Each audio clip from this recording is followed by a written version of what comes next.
Naples, April 1786. My dearest Greville, I arrived at this place a while ago, and I should have begun to write to you sooner.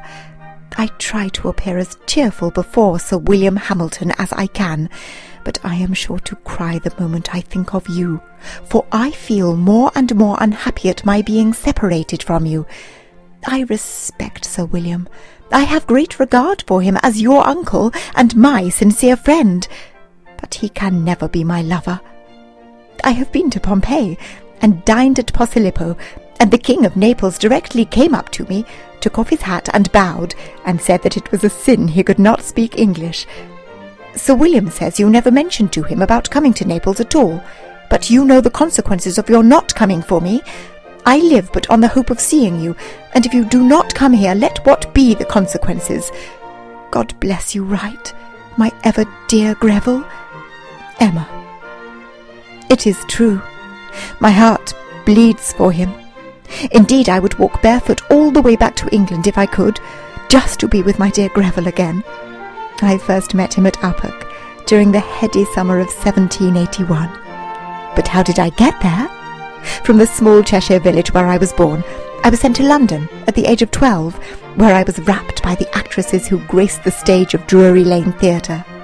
Working as a maidservant in several households, just before my 16th birthday, I met with Sir Harry Featherstone Hoare, a country squire, and master of that great property Uphook, which stands on the rolling South Downs. There I was installed for almost a whole year with Sir Harry, who, it must be said, taught me many things of love and of life. From a girl who once sold coal for her grandmother on the cobbled streets, to one who provided entertainment at Sir Harry's stag parties, of which there were many, I found that my year was one of discovery and adventure. Indeed, it was at Uphook that I met the Honourable Charles Greville, second son of the Earl of Warwickshire. There too, once the summer sun had faded, and the autumn leaves lay crisp on the ground, I found myself a girl in distress and distracted with fear. In short, I discovered that I was carrying Sir Harry's child. I was swiftly dismissed from the grandeur of Uphook, with not a farthing to bless myself with. And so to my dearest Greville. After giving birth to my daughter, little Emma, in the spring of the following year, and handing her over to the safe and loving hands of my grandmother, Greville took me to his new establishment in London, where I proudly ran his household. Indeed, he has termed me the sweetest bedfellow that he has ever known, and it is true that my love for him knows no bounds.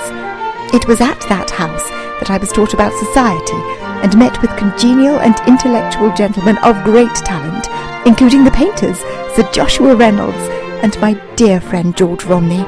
Almost immediately, Romney fancied that I should become his muse, and I sat for him on numerous occasions while he painted pictures of me. And so too Sir William Hamilton. He is the uncle of Greville, and the British ambassador of the Kingdom of Naples. In 1783, Sir William returned from Naples to England after the death of his wife, and visited us in London. And 3 years later, I find myself here with him, in Italy, having travelled by land for over 6 weeks. Greville did assure me that I was sent here to learn music and Italian. He swore to me that he would come and fetch me back to England before the summer's end. Yet Sir William purports to know nothing of this. The sun is now setting on the bay, and in the distance I can see the smoke gently billowing from Vesuvius. God speed my dear Greville's arrival.